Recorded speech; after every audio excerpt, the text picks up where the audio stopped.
seu sangue derramou, assim que eu luto minhas guerras.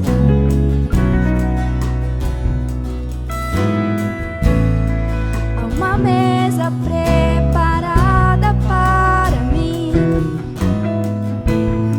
na presença dos que são contra mim.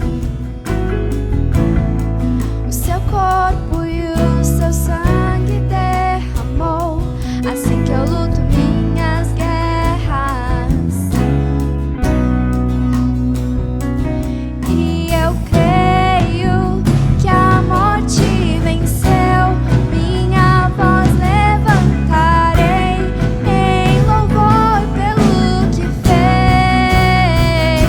Assim que eu luto minhas guerras, assim que eu luto minhas guerras, assim que eu luto minhas guerras, é assim. Pelo vale caminha junto a mim, é certo, misericórdia e bondade seguem mim. Minhas armas são louvor e gratidão, assim que eu luto minhas guerras.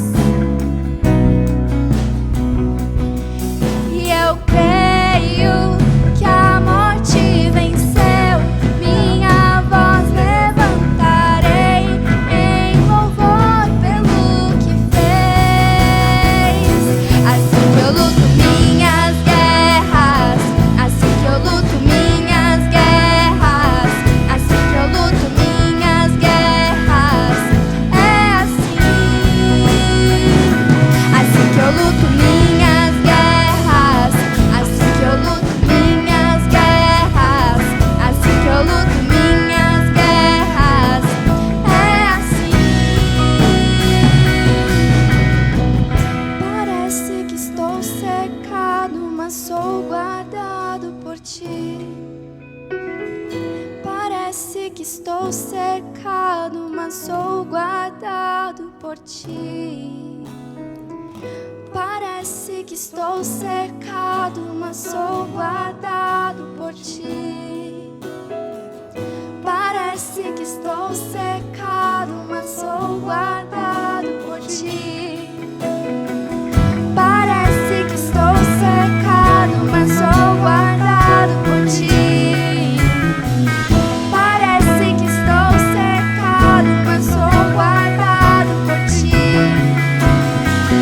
Parece que estou cercado, mas sou guardado por ti. Parece que estou cercado, mas sou guardado por ti. Minhas guerras, assim que eu luto minhas guerras, assim que eu luto minhas guerras, é assim. Assim que eu luto minhas guerras, assim que eu luto minhas guerras, assim que eu luto minhas guerras, é assim. Parece que estou cercado, mas sou guardado por ti. Parece que estou cercado, mas sou guardado por ti. Parece que estou cercado, mas sou guardado por ti. Parece que estou cercado, mas sou guardado por ti. Parece que estou cercado, mas sou guardado por ti. Parece que estou cercado, mas sou guardado por ti. Parece que estou cercado, mas sou guardado por ti. Parece que estou cercado, mas sou guardado por ti. Assim que eu luto minhas guerras, assim que eu luto minhas guerras.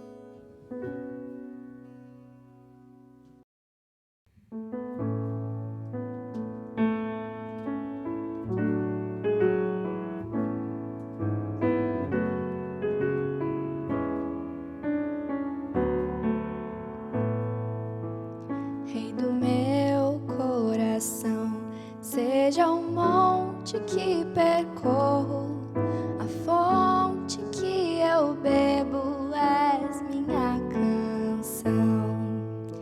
Rei do meu coração, seja o meu esconderijo, refúgio que preciso, és minha canção.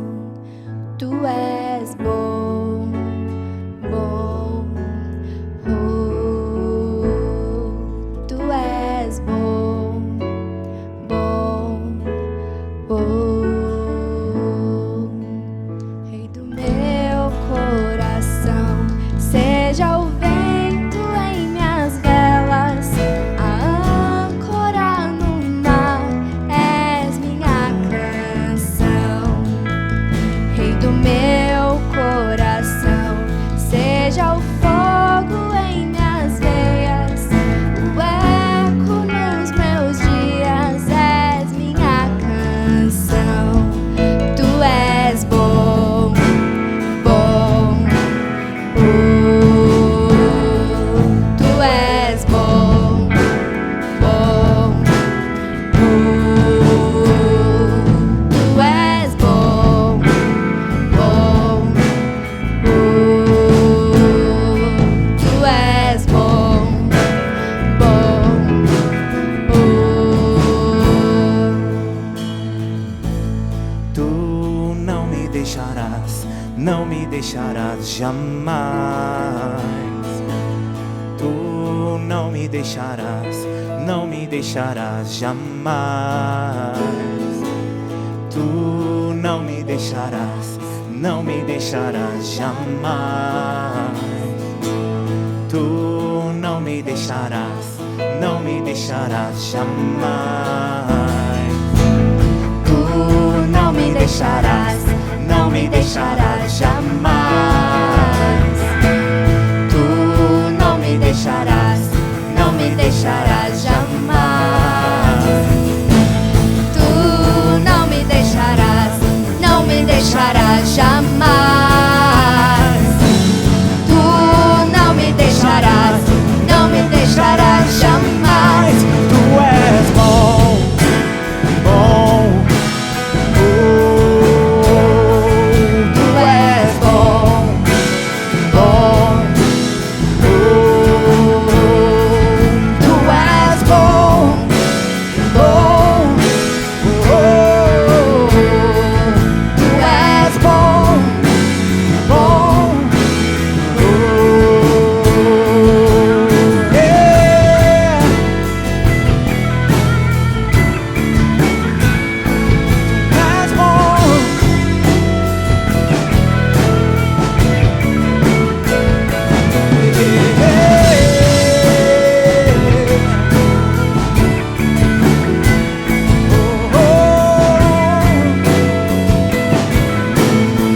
Tu és bom, tu és bom, bom, oh,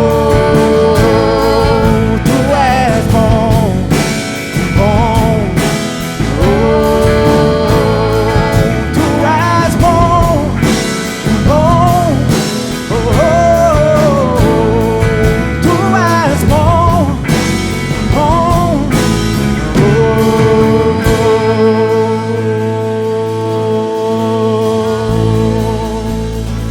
Obrigado, Senhor, tu és bom, em todo tempo tu és bom, em todo tempo tu és bom.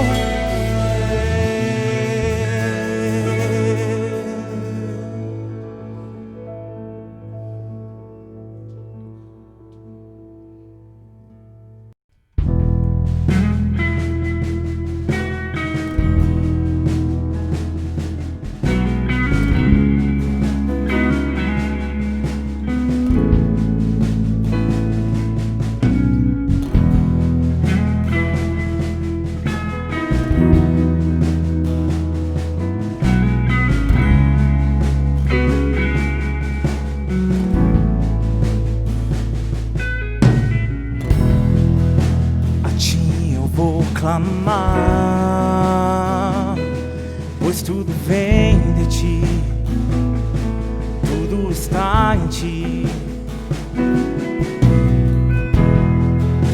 Por ti vou caminhar, tu és a direção, o sol a me guiar. Tudo pode passar, teu amor jamais me deixará. Sempre há de existir um novo amanhã preparado pra mim.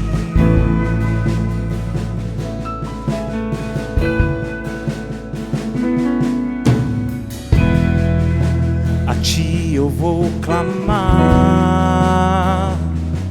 pois tudo vem de ti, tudo está em ti. Por ti vou caminhar, tu és a direção, o sol a me guiar. Tudo pode passar, teu amor jamais me deixará. Sempre há de existir um novo amanhã preparando pra mim, preparado pra mim.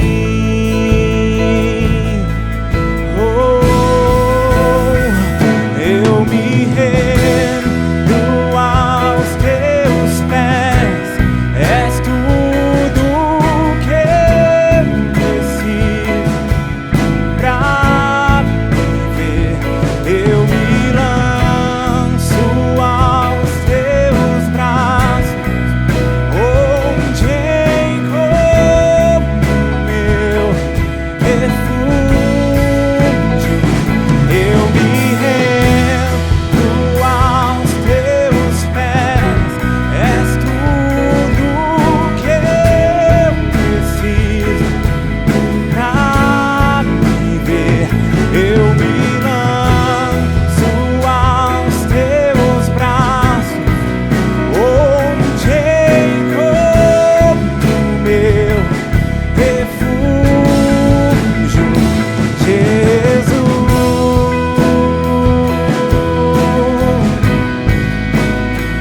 Eis-me aqui,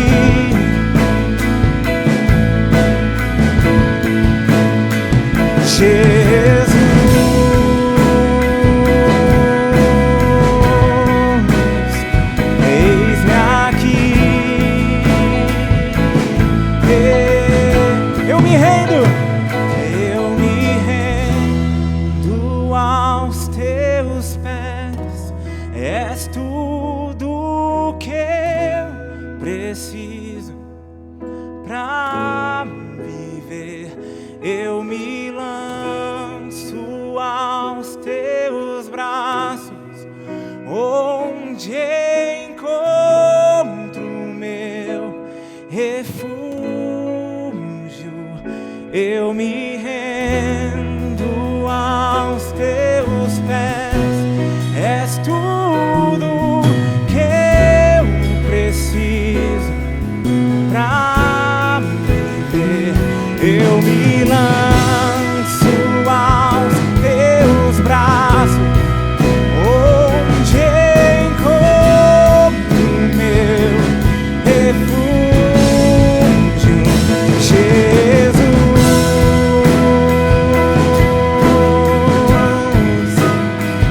Eis-me aqui,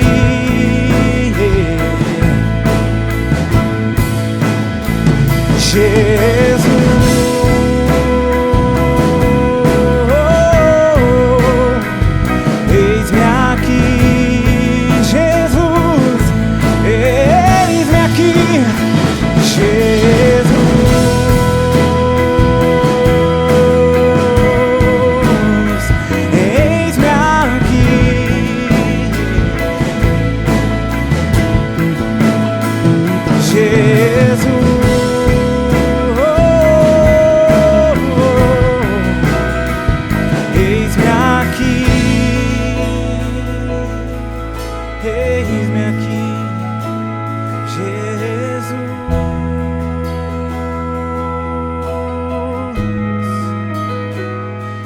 eis-me aqui.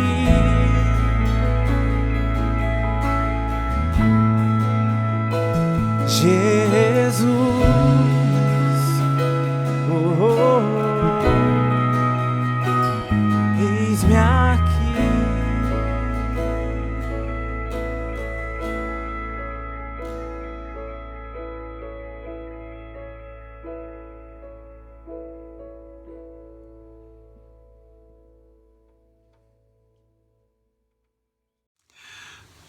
Olá, povo, que estamos juntos de novo nesse domingo para compartilharmos algo da palavra do Senhor, após termos nosso tempo de louvor, e temos visto Deus operar nessa semana. Essa semana tivemos algo incrível na nossa reunião de oração.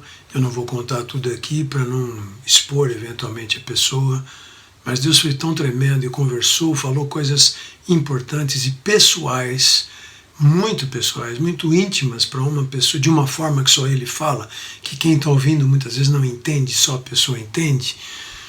E foi muito tremendo para o meu coração ver o cuidado de Deus por essa pessoa que estava presente na nossa reunião de oração. Ela foi muito abençoada, ela conversou com outras pessoas que a convidaram para participar dessa reunião e falou que recebeu muita paz, recebeu uma palavra de Deus, e nós cremos que a conversão está às portas lá, em nome de Jesus.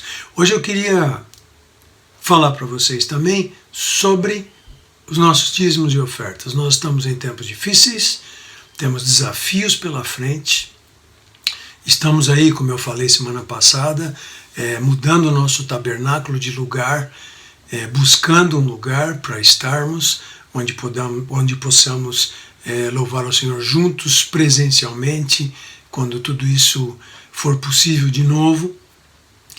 E então estamos vivendo também momentos de fé nesse sentido, de buscarmos isso. Eu contei a história do tabernáculo para quem ficou para a conversa do domingo passado, conversamos um pouquinho sobre isso também, e coisas que Deus está fazendo que nós não podemos perder, porque este tempo vai passar, ele vai se tornar um outro tempo, uma outra estação, e não sabemos como ela vai ser completamente, mas ela vai ser diferente. E precisamos estar preparados, saindo daqui para ir para lá, para o que Deus tem para nós lá na frente. Pode ser final desse ano, pode ser antes disso, pode ser começo do ano que vem. Está nas mãos de Deus. Então, lembre-se de ofertar, lembre-se de dar seus dízimos, seja fiel no pouco. Eu sei que muita gente está com 1/3 da jornada, um monte de coisa. Eu também fiquei 2 meses sem receber. Deus sabe, mas nós devemos ser fiéis a Ele, porque quando nós somos fiéis a Ele, as coisas acontecem. Quero deixar claro aqui que eu falei de 2 meses sem receber, eu não recebo da igreja, isso é do meu próprio trabalho também. Como todos estão vivendo isso, eu também estou vivendo isso, quero que você saiba isso, para que nós juntos tenhamos fé e creiamos que o nosso Deus é Deus e que Ele supre as nossas necessidades e que Ele vai cuidar de todos nós, como já temos experimentado nesses 3 meses, tanto tempo aí de confinamento, isolamento social e etc. Hoje eu queria falar com vocês sobre os qualificados e os chamados. Nós já ouvimos disso, outros irmãos também, o pastor Ivan é alguém que gosta de falar bastante sobre isso, pastor Éder também. Eu queria hoje me ater um pouco a isso, porque muita gente às vezes fala, mas eu não sou digno de Deus, eu não sou digno da obra de Deus, eu não sei fazer nada, eu não tenho nenhuma qualificação. Isso eu ouço desde pequenininho, quando eu comecei a frequentar a igreja. Muitas pessoas dizem isso, mas não dizem isso com sinceridade. Dizem isso muitas vezes para escapar. Escapar do compromisso, escapar da responsabilidade, escapar da andança com Deus, do seu andar com Deus. São desculpas para fugir, não para ficar, não para se mostrar humilde. E isso é muito sério. E Deus não gosta disso. Sabe por quê? Porque Deus conhece o seu e o meu coração. Então tudo que a gente fala, quando Deus está ouvindo a gente falar, já está olhando o coraçãozinho e já sabe. Ele conhece tudo. Ele sonda os nossos corações. Então hoje eu quero ler uma frase aqui de Maria, né? O Mary Woodworth Etter. Você vai falar, nossa, quem que é essa? Eu também não sabia. num livro sobre avivamento, que eu tenho buscado algumas referências também para as nossas pregações, é colocado o nome dessa mulher. E eu quis hoje também colocar uma mulher, porque Deus usa tremendamente as mulheres. Estamos vivendo em tempos do empoderamento, de um monte de coisa. Não é essa a nossa colocação aqui. Deus sempre amou a mulher como homem. Deus sempre pôs a mulher em importância ao lado do homem desde o começo, para gerenciar o jardim do Éden. Deus nunca fez essa acepção. Deus nunca fez. O homem já fez. O machismo, isso, aquilo, muitas situações complicadas já levaram a muitas outras coisas por perversão, por erro, por falta do amor que é de Deus, por falta de os homens amarem suas mulheres como Cristo ama a igreja. E por parte de suas mulheres muitas vezes não verem nem autoridade, nem amor nos seus maridos e seguirem junto com eles no mesmo caminho. Mas não é esse o assunto de hoje. Mas hoje nós vamos citar aqui uma mulher. E na Bíblia há muitas mulheres de Deus fantásticas, que Deus usou poderosamente, de maneiras incríveis. Então vamos ler aqui o que ela escreveu sobre a situação dela e sobre a busca dela de Deus. Minhas orações sempre foram e continuam sendo por mais luz, mais sabedoria, a qualquer custo. Esse deve ser nosso clamor e fé. Assim, diz ela, vamos em frente em seu nome, sem pensar nos resultados ou perseguições, e o seu sangue irá continuamente nos cobrir e seremos confirmados em amor uns com os outros. E teremos uma doce comunhão no nosso Senhor e Salvador Jesus Cristo.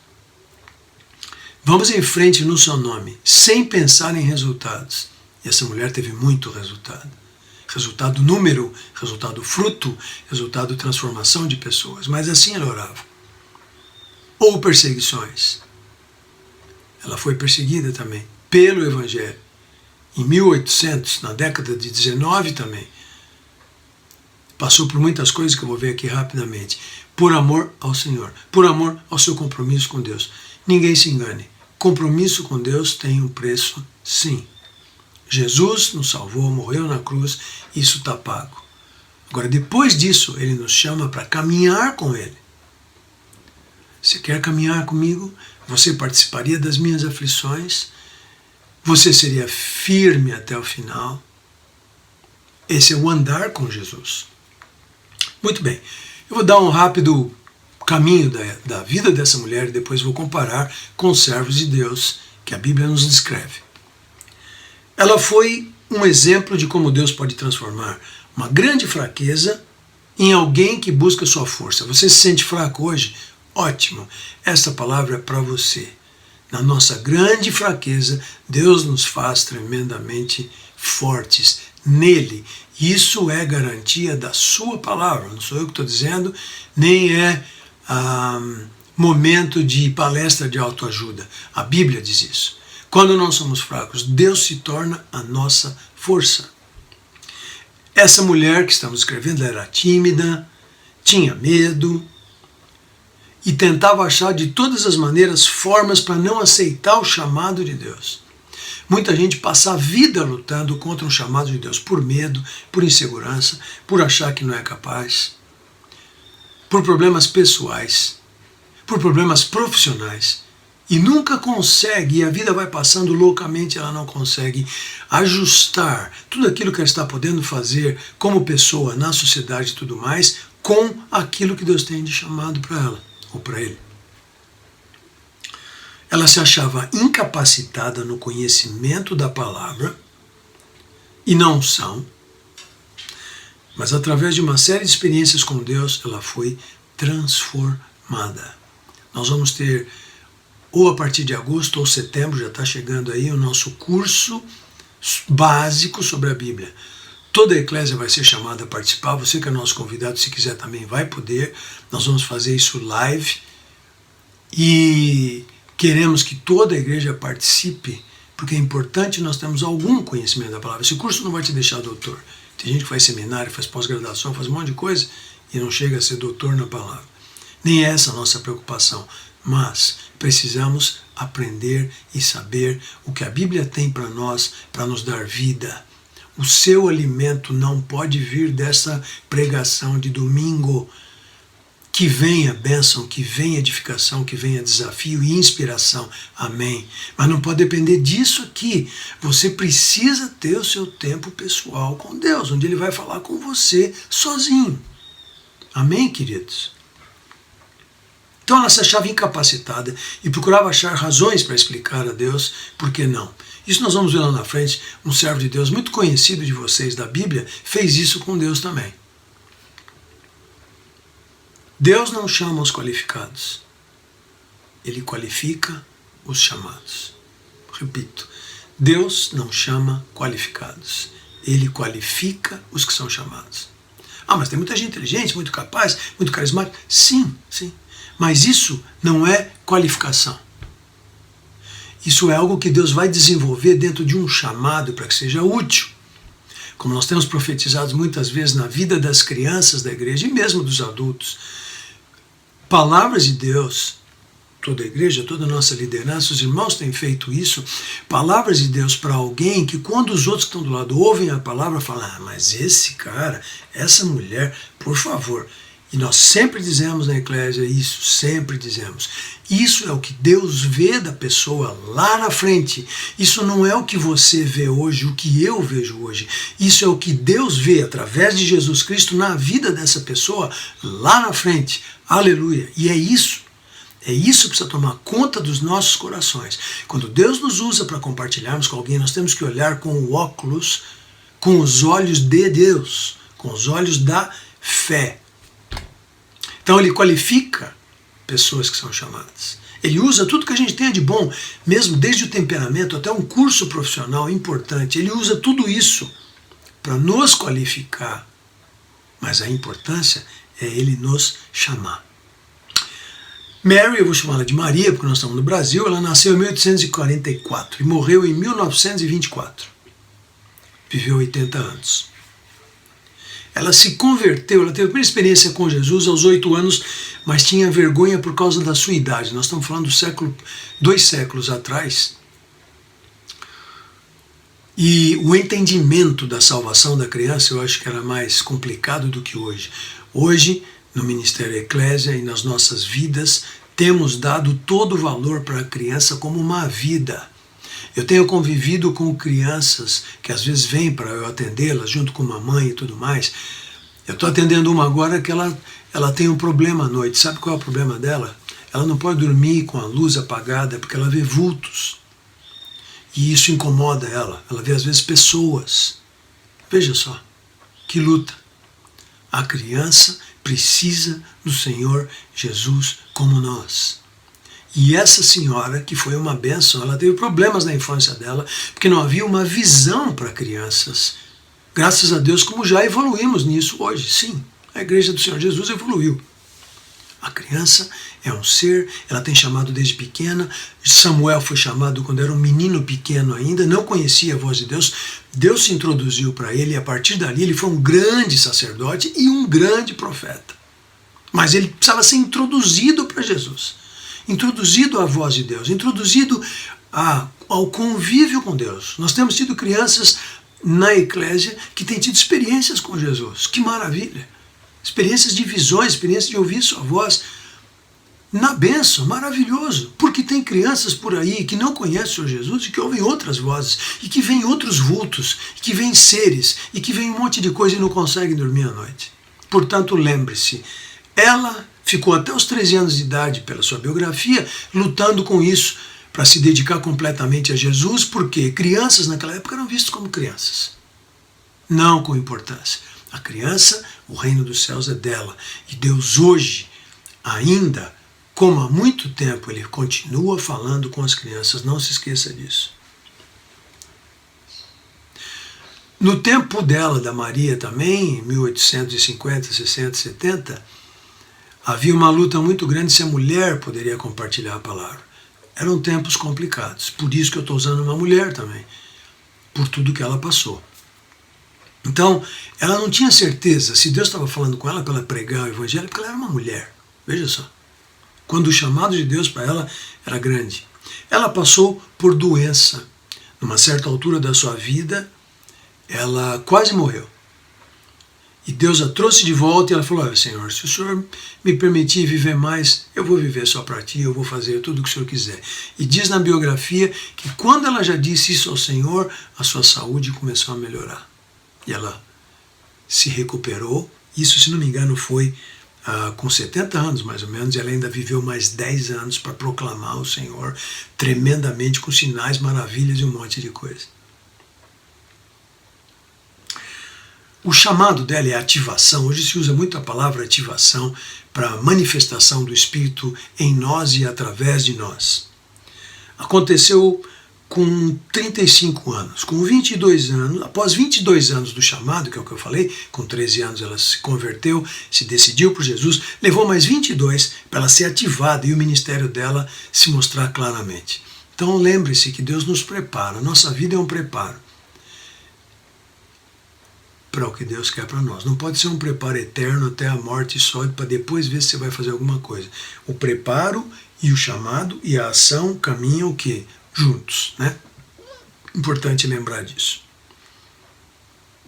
Quando ela sentiu-se de Deus, aos seus 35 anos, a vizinhança começou a se converter, ela começou a contar de Jesus e coisas importantes começaram a acontecer. Ela teve 6 filhos no seu primeiro casamento. A biografia não diz exatamente como, mas ela perdeu todos eles. Naquela época se tinha muitos filhos e também se perdia muitos filhos. Uma mulher normal, uma mulher sofrida, uma mulher simples. E com 70 anos, quando eu falei que ela quase morreu, ela fez um tudo ou nada. Ela falou: Senhor, se o Senhor me der vida, eu vou até o fim. Se o Senhor não der vida, o Senhor vai me levar, e amém. Ela passou por um divórcio. Seu marido, quando ela tinha uns 47 anos, a abandonou porque não concordava com a sua vida cristã, com o Deus a quem ela servia, e a traiu e foi embora com outra. E ela se divorciou. E depois de algum tempo, esse ex-marido faleceu. Coisas muito fortes. O legado dela, ela foi vovó do movimento pentecostal, assim dizer, fundou muitas igrejas, converteu muita gente, fez muitas campanhas. De uma mulher tímida, ela se tornou em alguém, uma guerreira, alguém assim, fantástica de Deus. E eu quis contar essa experiência para você da vida dela, porque agora eu vou entrar em rapidamente, alguns desqualificados da Bíblia, começando por um rapaz que chamava-se José. José foi o filho preferido de seu pai Israel, porque ele era o mais novinho. José teve sonhos na sua infância que davam a entender que seus irmãos e seus pais se dobravam diante dele. Por causa disso, seus irmãos tiveram inveja dele. Por causa disso, seus irmãos o venderam como um escravo. Por causa disso, ele foi parar no Egito. Por causa disso, ele trabalhou como empregado de um dos principais líderes de Faraó, Potifar. E por causa disso ele frequentou a causa desse homem. E por causa disso ele foi tentado, porque a Bíblia diz que ele era bonitão, foi tentado pela mulher de Potifar a se deitar com ela. Por causa disso ele rejeitou se deitar com essa mulher, sendo fiel ao seu servo, ao seu líder, ao seu senhor e a Deus. Por causa disso ele ficou 14 anos preso. Por causa disso ele foi treinado por Deus para depois ele chegar a ser o governador do Egito, o primeiro abaixo de Faraó. E exerceu um trabalho incrível no Egito naquela época. Quem conhece a história de José mais sabe o que eu estou dizendo, uma época de riqueza, onde ele teve direção de Deus para guardar comida em celeiros e tudo mais, para depois uma época de pobreza e de miséria de 7 anos. Que veio sobre o Egito e sobre o mundo da época. Esse é um desqualificado, que Deus o usou. O outro, Moisés, aquele salvo das águas, né? Que tiraram ele do bercinho que estava nas águas do rio Nilo. Esse Moisés, se você olhar o capítulo 3 inteiro de Êxodo, você vai ver que ele discute com Deus e ele descrede Deus o capítulo inteiro. Verso 11 do capítulo 3 de Êxodo diz assim: Moisés disse então a Deus: quem sou eu para ir a Faraó e tirar os israelitas do Egito? O capítulo 3 inteiro é uma discussão de Moisés com Deus, quando Deus já estava falando com ele na sarça ardente, né? Aquela árvore que não se consumia. Isso Moisés já tinha 80 anos, já tinha vivido 40 primeiros anos da vida dele no Egito, como filho da filha de Faraó.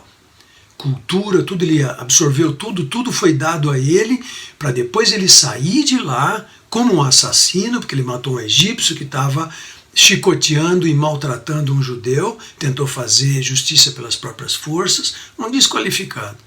Mesmo sendo considerado filho da filha de Faraó. Foi um assassino, matou, fugiu, viveu 40 anos no deserto como um pastor de ovelhas, coisa mais simples, depois de estar em toda a glória do Egito, para com 80 anos ele ter esse encontro com Deus que definiu a vida dele. Definiu, na verdade, como a gente conhece Moisés hoje. Né? Todo o resto da vida dele a gente sabe, mas não dá bola. Essa parte de Moisés foi fundamental. E ele se sentia desqualificado, se sentia incapaz diante de Deus. E disse isso para Deus inúmeras vezes, e tem um capítulo inteiro que ele fica discutindo com Deus. Dizendo aqui até que Deus ficou bravo com ele, ficou irritado. Além de Moisés, eu citaria um outro rapaz que chamava-se Gideão, em Juízes capítulo 7. Deus encontrou, o anjo do Senhor encontrou esse homem. Foi antes do capítulo 7. No capítulo 7 ele já foi para a luta dele. No capítulo 6 de Juízes, Deus manda o seu anjo falar com Gideão. Gideão estava escondido, porque os midianitas estavam impondo muito sofrimento para Israel, pressão. Israel estava sofrendo debaixo da mão dos midianitas, com seus exércitos, com sua força. Eles estavam amassando os israelitas. E Gideão estava escondido num campo, num lagar de pisar uvas para fazer o vinho. Ele estava ali malhando trigo, nada a ver, malhando trigo no lagar de uvas, não tem nada a ver, ele estava escondido. A palavra de Deus diz que ele estava escondido, ele estava com medo. E o Senhor surgiu para ele e falou assim: o Senhor está contigo, homem valente. Verso 12 do capítulo 6 de Juízes. Como assim, homem valente? Ele estava escondido. Deus viu Gideão como um homem valente. Deus viu, ninguém mais viu, ele estava escondido lá. E Deus o chamou. E Deus deu sinais para ele de que era ele o Senhor que estava falando. E Deus o mandou destruir altares de Baal, que o seu pai tinha construído. O pai dele era um politeísta, era um idólatra. Cara totalmente desqualificado esse Gideão. Não tinha nenhuma herança, não tinha nada. Mas Deus o chamou e Deus o qualificou. E Deus o usou para livrar o povo de Israel dos midianitas. Você sabe a história de 32 mil homens de um exército, 22 mil eram covardes, saíram, sobrou ainda 10 mil, e desses 10 mil Deus ficou com 300, que traziam água à boca e a lambiam, que não se dobraram na água, mas com uma mão estavam lá bebendo água e com a outra estava com as armas na sua mão. Esses 300 Deus livrou Israel. E Deus disse para Gideão: o povo que está contigo é grande demais para entregar os midianitas nas suas mãos, para que Israel não se glorie contra mim, dizendo: foi a minha própria mão que me livrou. Vai e anuncia. E daí ele fez esses testes para diminuir o grupo, e o grupo ficou para 300. E eles derrotaram os midianitas. E Gideão foi qualificado para o seu chamado que nem ele acreditava. Por fim, eu quero falar do nosso Senhor, que foi o processo inverso. Se você olhar Filipenses capítulo 2, você vai ver lá que ele era, sendo na forma de Deus, não colocou por... Deixa eu ler aqui. Filipenses capítulo 2. Meu púlpito aqui está meio complicado.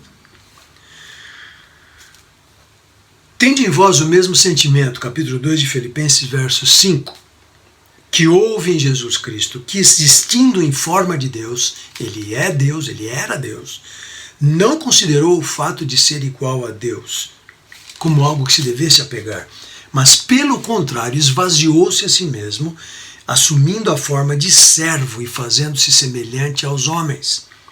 Assim, na forma de homem, humilhou-se a si mesmo, sendo obediente até a morte e morte de cruz. Por isso, Deus também o exaltou com soberania, lhe deu um nome que está sobre todo nome, para que ao nome de Jesus se dobre todo o joelho dos que estão nos céus, na terra e debaixo da terra. O nome de Jesus é poderoso porque ele, sendo Deus, ele inverteu esse papel de homens que Deus chamou. Ele tinha toda a qualificação, ele era o Filho de Deus, mas para ele cumprir o propósito de Deus, ele se esvaziou. Ele tinha tudo. Diferente da gente, nós não temos nada. Ele tinha tudo. E ele abriu mão de tudo. Para quê? Para ficar igual a mim e a você. Se tornar homem, sendo Deus. Ele abriu mão da sua glória, eu sempre falo isso. E se tornou como homem. E como homem, ele se submeteu voluntariamente ao Espírito Santo. E se submeteu ao Pai. Tudo que o Pai dizia era o que ele fazia. Ele não fazia nada de si mesmo. Para quê? Para dar exemplo para nós. Nós hoje nos chamamos cristãos. Por que nos chamamos cristãos? Cristãos quer dizer cristos pequenininhos. Nós somos chamados para sermos semelhantes a Jesus, para buscarmos ter uma vida como a de Jesus. A inversão é que nós não temos nada, nós somos desqualificados, mas Deus nos chama e aí Ele nos qualifica. Como? Através do Senhor Jesus Cristo. Porque Jesus teve toda a qualificação, todo o poder, toda a glória, e ele falou, eu abro mão de tudo isso. Para quê? Para ficar igual a mim, Gerson. Para ficar igual a você. Para que, se tornando igual a nós, passasse por tudo, como diz a Bíblia, sem em nada ter pecado e sem em nada ter errado, para mostrar para nós o caminho sobremodo excelente, que nós podemos e precisamos querer estar nesse caminho do Senhor. Então hoje eu quero orar com você. Se você não conhece a Jesus, você nunca falou para Jesus assim, Jesus, eu não sabia que o Senhor era o qualificado e o Senhor se desqualificou para ficar igual a mim, e daí ficando igual a mim, o Senhor me deu a chance de conseguir buscar ser como o Senhor, ir atrás do Senhor, segurar nas tuas vestes, procurar o Senhor, ir atrás de ti, te seguir. Então eu quero te receber hoje. Se você quer receber a Jesus hoje, dessa maneira que eu te falei, para Ele ser a sua qualificação, para Ele ser aquele que vai te preparar, aquele que vai te dar graça em Deus, eu quero te desafiar agora a recebê-lo. Se você quiser demonstrar isso, porque nós estamos numa live, você pode escrever no nosso chat aí, eu aceito Jesus agora. Ah, mas eu vou ficar com vergonha. Não tenha vergonha. Jesus não teve vergonha de você. Você não deve ter vergonha dele. E depois nós podemos nos comunicar com você. Ninguém vai te forçar a nada, mas nós queremos que você conheça Jesus. Isso é muito importante. E para vocês, irmãos, que já conhecem o Senhor Jesus Cristo, que já têm ouvido tanto dele, que já têm aprendido tanto sobre ele, é hora de nós agirmos. Ah, mas eu não tenho qualificação, não quero mais ouvir ninguém na igreja falando isso. Todos nós somos desqualificados, mas Jesus nos chama, e nos chamando, ele nos qualifica como filhos de Deus. Você é chamado como um filho de Deus, você é chamada como filha de Deus. Essa é a sua maior qualificação, através do Senhor Jesus. E através dele é possível. Em verdade vos digo que o filho não pode fazer nada por si mesmo, senão ouvir o pai fazer. Porque tudo que ele faz, o filho o faz igualmente. Porque o pai ama o filho e mostra-lhe tudo o que ele mesmo faz. Ele mostrará obras maiores que estas. Então aqui agora eu vou colocar o meu nome, e você vai ver esse versículo, você vai colocar o seu nome, e nós vamos ler juntos, porque Deus está falando isso para mim e para você, em João capítulo 5. Em verdade, eu digo a todos vocês, que eu, Gerson, não posso fazer nada por mim mesmo, senão ver o meu Pai do céu fazer. Porque tudo que o Papai do céu faz, o Gerson quer fazer igualmente. Porque o papai ama o Gerson. E lhe mostra tudo o que ele mesmo faz. E vai mostrar, Gerson, coisas maiores para você. Para que você se admire de quem é o teu Deus. Quem ouve as palavras do Pai, ditas aqui por Jesus, e crê naquele que ele enviou, que é Jesus, tem a vida eterna. Essa vida eterna não é só ficar tocando arpinha no céu. A vida eterna é começar já. Em João 17, Jesus fala, a vida eterna é essa, que conheçam a Ti, o Pai. Conhecer a Deus é o início da nossa vida eterna. É o início do nosso tempo de vida com Jesus no nosso espírito que estava morto. Então eu quero orar com você agora, para que Deus esclareça você, que você é chamado e que Ele quer te qualificar para aquilo que Ele tem para fazer. Você precisa se entregar nas mãos dEle para que Ele faça. Deixa Ele fazer. Sua função, ir atrás dEle, buscá-lo de todo o coração. Vamos orar. Senhor Jesus, nessa hora eu quero trazer diante de Ti aqueles queridos que estão ouvindo esta mensagem e que não Te conhecem. Jesus, que eles possam entender que a Tua morte de cruz não foi um simples martírio, foi um doar-se, foi um permitir a nós a transformação com a Tua morte e a Tua ressurreição, para que nós pudéssemos ser dignos de Ti. Então, Jesus, hoje à noite, as pessoas que estão aqui tomando essa decisão por Te quererem e entenderem que são chamados por Ti, Senhor, eu oro para que essa sementinha prospere, em nome de Jesus. E também eu oro agora, Jesus, para que a eclésia, para que aqueles que fazem parte do rebanho da eclésia, os Teus filhos que fazem parte da Tua igreja em todo lugar, que não sejam da eclésia, mas sejam de outros lugares que estão nos ouvindo também, Pai, entendam que nós não temos qualificação, mas o Senhor tem um chamado para nós. E nesse chamado o Senhor nos qualifica e nós queremos receber isso, queremos lutar por isso, queremos buscar isso com o nosso coração, com a nossa intenção, com a nossa vontade, com a nossa mente, com tudo que nós temos. Faz isso em nós, Jesus, nesses tempos de carência, de necessidade, de isolamento, que nós possamos ser inspiração para outros através da Sua qualificação em nós. Senhor, nós oramos pelo Teu povo e os abençoamos e clamamos, Senhor, para que o Senhor tire a paz de todos até irem atrás de Ti, para entenderem o Seu chamado e a Sua vocação e o cumprirem com alegria, entendendo daí o significado da vida para cada um deles, assim como para mim também. Nós oramos, Jesus, e Te agradecemos no nome do Senhor Jesus. Como sempre, nós temos o nosso tempo agora de estarmos juntos. Você é convidado a estar conosco. Rola oração, rola a palavra de Deus, rola testemunho, rola um monte de coisa boa que você é convidado a estar conosco. Amém? Que Deus te abençoe, que a tua semana, nova semana, seja cheia de desafios com vitórias para a glória de Deus. Deus te abençoe.